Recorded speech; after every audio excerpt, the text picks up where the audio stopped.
Evelyn Joshua, Prophet TV Joshua wife.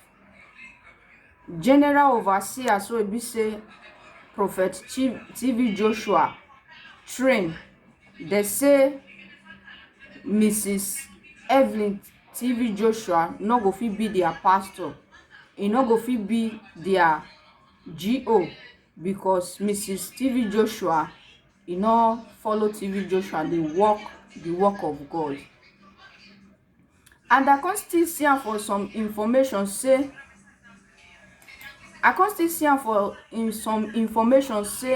the time where a TV Joshua dey alive, say e no care about this woman. Say the time where TV Joshua dey alive, say TV Joshua e no dey let this woman near am well. That is why as TV Joshua entertain reach, as she cure all demon reach, as God use am reach, we no know him wife. If not be say TV Joshua can't die now, me I be no know TV Joshua wife. Because many people be think say TV Joshua not get wife, he not get children.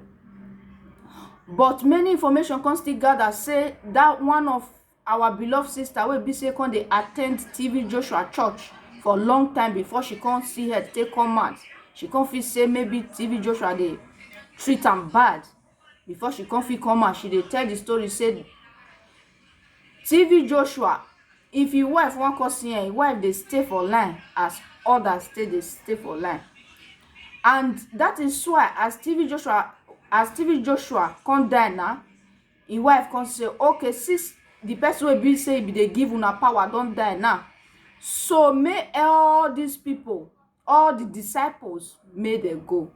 That part where they come dey go, I no fit put the video here now, but make una know. From there, because of all the vaccination wey be say everything gather together, I tell them say make them go. As they see say Pastor TV Prophet TV Joshua die, who the thief come the thief he things because Prophet TV Joshua not give his wife that privilege, that opportunity wey be say even though he not there around, his wife go fit handle things. Because say Prophet TV Joshua not believe on his wife, that is why I can put almost 3 trustee for him for Synagogue Church of All Nations. Before Mrs. Evelyn Joshua come get the mind say no, you no fit just keep quiet, or maybe another people fit still dey in back.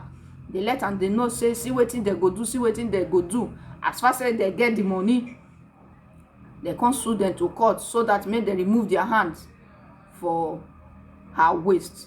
Wetin make all those people they do like that? Because your husband not give you that privilege. He disgrace you for all church people present. He know they present you. We know they see you say you be TV Joshua wife. But God wan come do in own now. He can't be say na TV Joshua come first come out before you.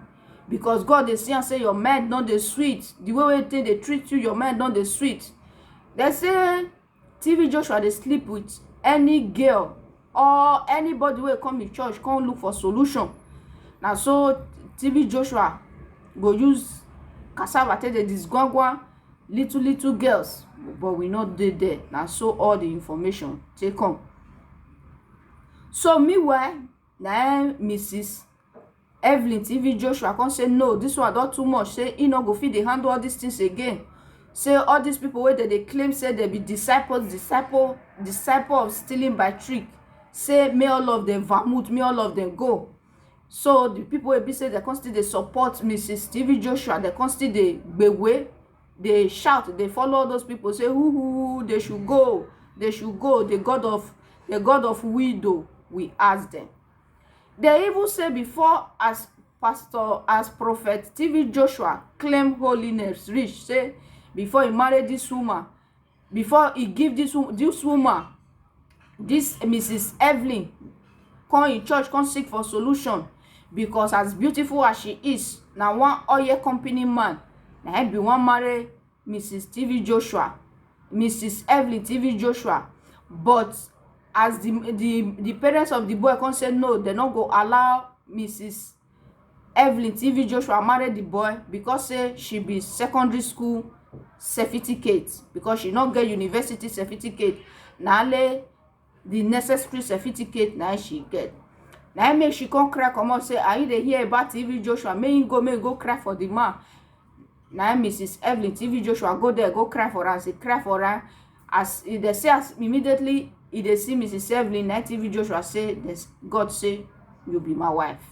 I know say because say you just talk that one now, you know say we women, our brain na fish brain. Even though myself, I feel still fall for that kind of thing. Not be her fault. And just because you tell her that small sweet thing, her mind go just believe say talk her like that, it must be like that. You understand? Now that small trick, you know say Prophet TV Joshua said that one no concern her. You just tell her like that so that may just capture your mind so that she go fit stay there. Now from there they do. She get belle, she come born 3 daughters. They get 3 daughters, but they don't get boys. But they say among of all these things, now say TV Joshua get children all over these places.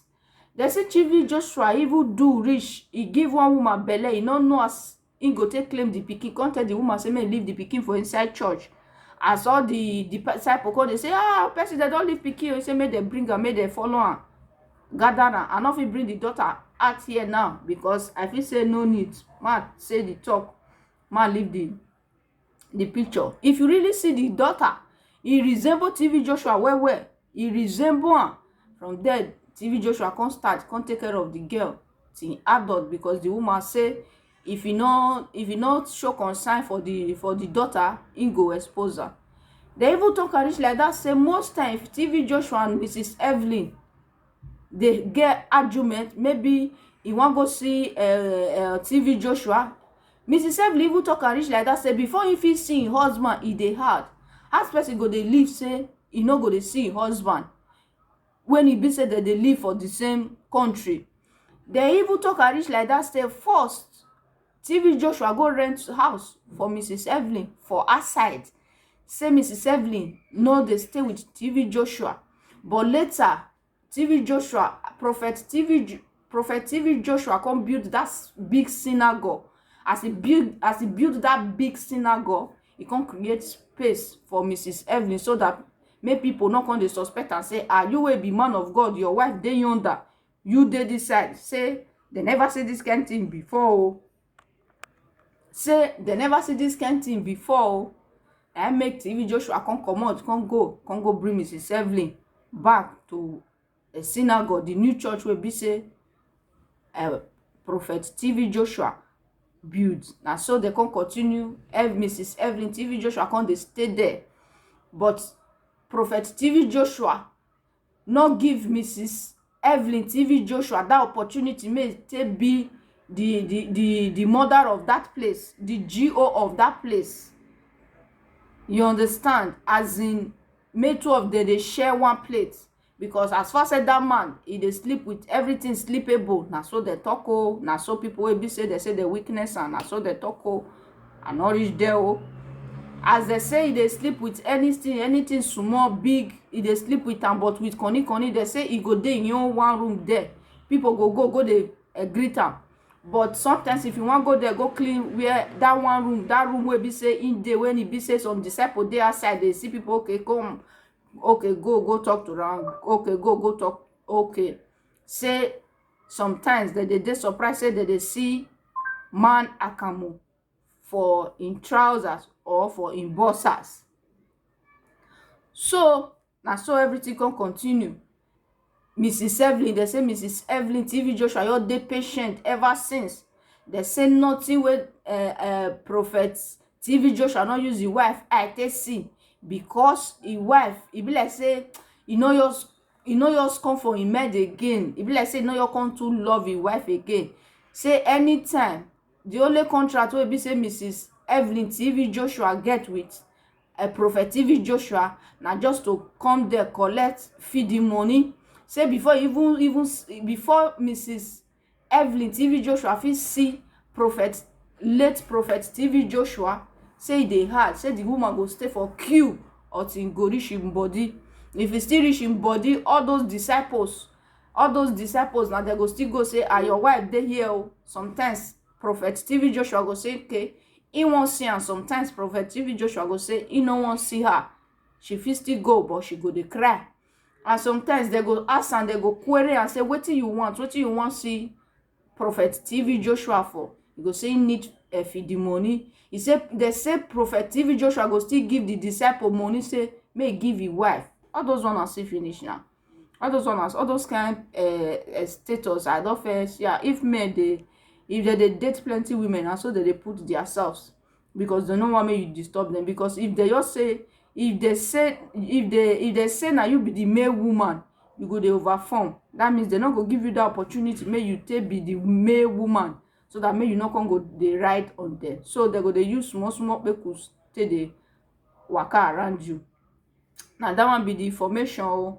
So all these members, now these the disciples wey be say they come dey quarrel with Mrs. TV Joshua, say she no worth to be general overseer.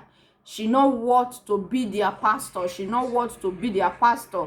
So meanwhile, she say she worth to be their pastor. Say even though ever since say Prophet TV Joshua dey form say na pastor, say he dey torment around, say him just dey learn everything put for inside him body. Say now Mrs. Evelyn say now, so he wan continue the church because the court don still give am go ahead, because na she born for TV Joshua. Na only she dem marry otherwisely. The rest people, whether the children dey, whether children not dey, we no come know again whether other children dey. With time we go still dey see am. If we still dey see am, we still dey bring the information out. Okay, na that one be the information today. So the woman dey let una know say make una no fear, make una confide in her. Say na he handle that man, that stubborn man wey no wan give am face for many years with patience.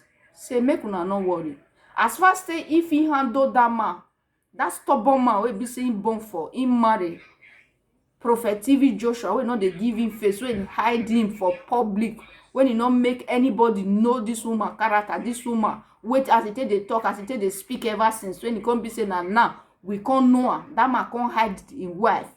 Prophet TV Joshua hide him wife. That is my own part, because me no know say Prophet TV Joshua get wife. For long, since 90 begin the way we dey small, I never see him wife once. I never see am until he can't die now. Before I go, Prophet TV Joshua get wife. He get children. He get 3 daughters. Now so the one will be lawyer, the one will be judge. You know, with all these things, you need to equip your children. You need to equip them. The more you equip your children, the more they will give you more beautiful life in future. You understand? It's not that you need anything from them, but generally, based on your work, God will still bless you with the highest work that you have done. And that will be the information today. I beg more and not forget to subscribe to this my YouTube channel. I beg more and not forget to like, more and not forget to comment una mind down below.